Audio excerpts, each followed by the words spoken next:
It's TMNT time. Hello and welcome to another figure review. Today we're going to have a look at the Neca Teenage Mutant Ninja Turtles, The Last Ronin. Based on the IDW comic by the same name. We got the main character, who I don't want to spoil who it is, just in case if you haven't read the comic book, go ahead and do it.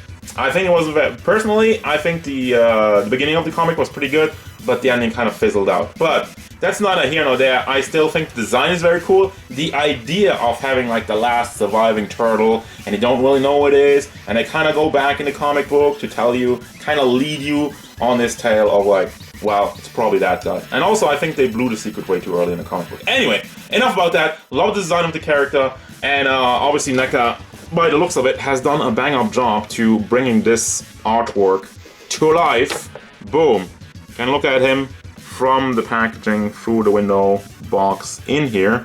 But I want to take him out and actually do a review. So let's go.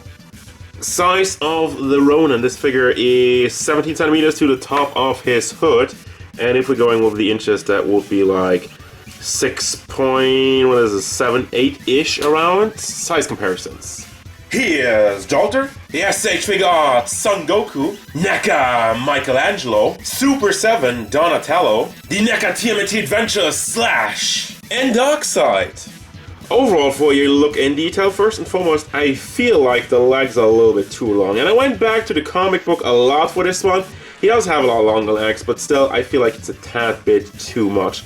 Also, the figure looks kind of flat in general because like it's a turtle. You might be wondering, where's the shell?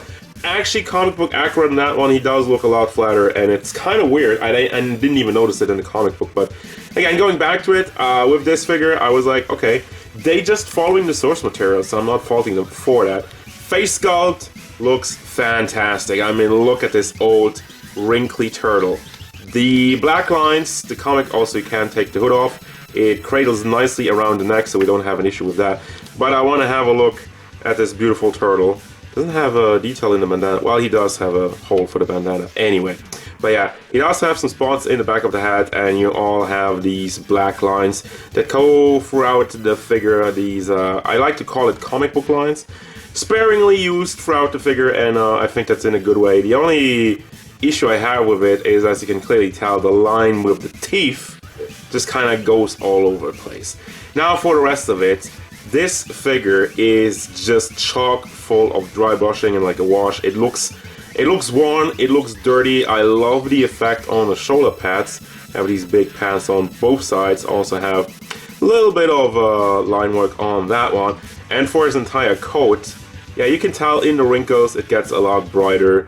And also the texturing in it at itself already looks amazing. And it's one of these classic stories where I look at a figure and I'm like, the mold's already great, but it's elevated that much more thanks to the dry brushing, thanks to the wash. That just makes it pop a lot more, and it brings out the detail in the molds a lot more than it already is. You have the gauntlets on both sides, have some battle damage on there, and then we move down to the fists, also have like a little bit more of a darker dry brush on there, and the belt, I mean the belt looks gruesome. Like there is so much dirt on that. And it's cool. I mean, it should be looking like that. He shouldn't be looking squeaky clean. He's been hiding for years in the sewers and trying to survive and whatnot. And you have the one old school knee pads. By the way, you also have like these kind of round pads on shoulders, elbows that is. Have this old school knee pad and the other one on the other side. And down to his shin pads, which have some more nice paint on there. And even like the shoes, the toes, the nails, all like yellowing. Yuck. For your articulation, the hat doesn't really go anywhere, but that's not really much you can do about it with the design. Obviously, you gotta go with the original look of it, with the shoulder pads up like that, so that's kind of like a sacrifice I'm willing to take, because you know, what else would you have done with this? Then you have the big hinge in the elbow, in the shoulder. Why do I keep mixing up my elbows and shoulders again? It doesn't really go up that much. It's really stiff, so, I mean, it holds the pose very nicely. And you also get some rotation out of it, but I don't think it goes all the way up. Then you have the double hinged elbow, which is a little bit blocked by the elbow pad, obviously, but still gets some decent amount. And you can also rotate it on here, kind of have a bicep swivel and a forearm swivel. Then for the fist, it's just on a hinge. So you get this up and down, and this one is also fairly blocked, but also can be swiveled. Now for the torso area, the weird thing is they put a swivel on top of the belt. I mean, it looks clean and it doesn't really break up the sculpt as much, but it just feels weird to me that the belt always stays in the same place. Why do you not put the swivel under the belt, huh? That would have looked better, but still, I mean, it works. Leg moves forward quite nicely, and also the legs on this one, it's pretty tight, it's pretty good. Goes to the back, and you can also rotate it.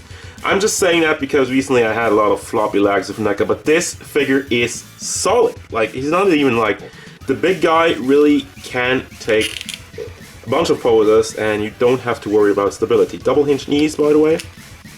And in the lower half over here, you have this entire piece which you can swivel around, and then you have the hinge for the foot. This goes up and to the back. Fairly limited, but still good enough. And you do have a beautiful pivot on there. For your accessories, you have the entire arsenal of the Last Ronin, all the weapons of his fallen brothers. You have the bow staff, you have the nunchucks with real metal chain. All of them also have like the same kind of dry brushing dirt effect. Entirely throughout all the accessories, you have the sword with the sheath. You can take that out. Stays in there quite nicely, has a tight fit.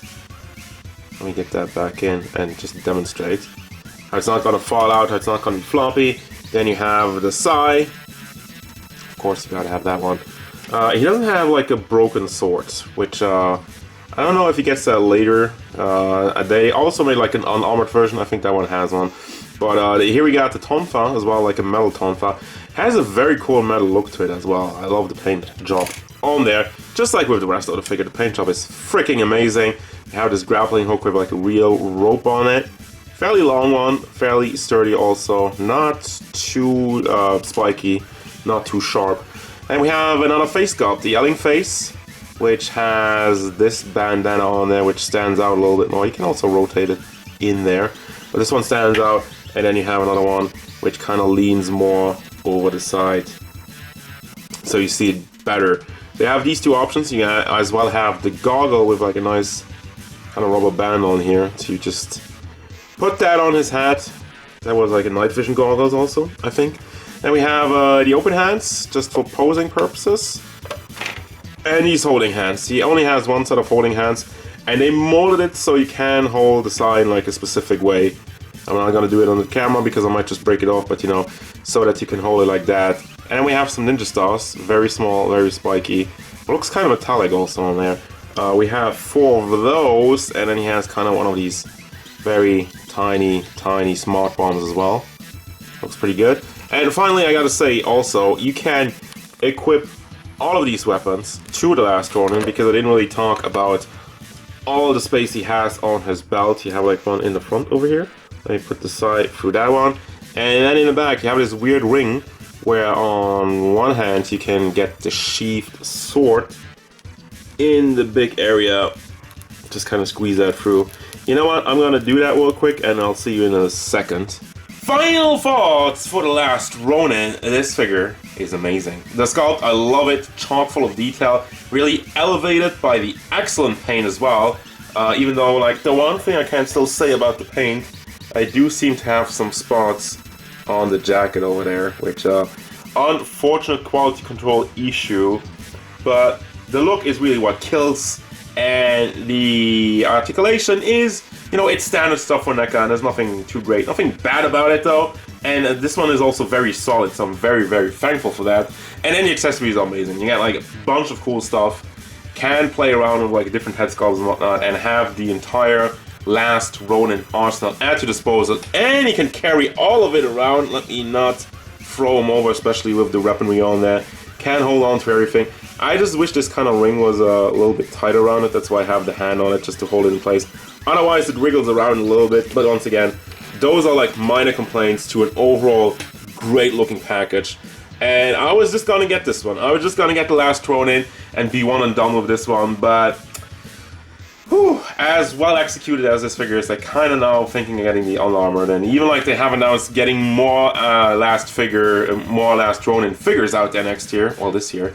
So we'll see about that in the future, but for this one I absolutely recommend it. It's a fantastic piece, just great looking, great size, and will stand out in your collection. go out and get it. That's gonna do it, guys, as usual. Thank you very much for watching. Don't forget, if you enjoyed this review, hit it up with a like and subscribe to the channel so you can stay tuned for figure reviews, card game stuff, and whatever The Last Ronin wants.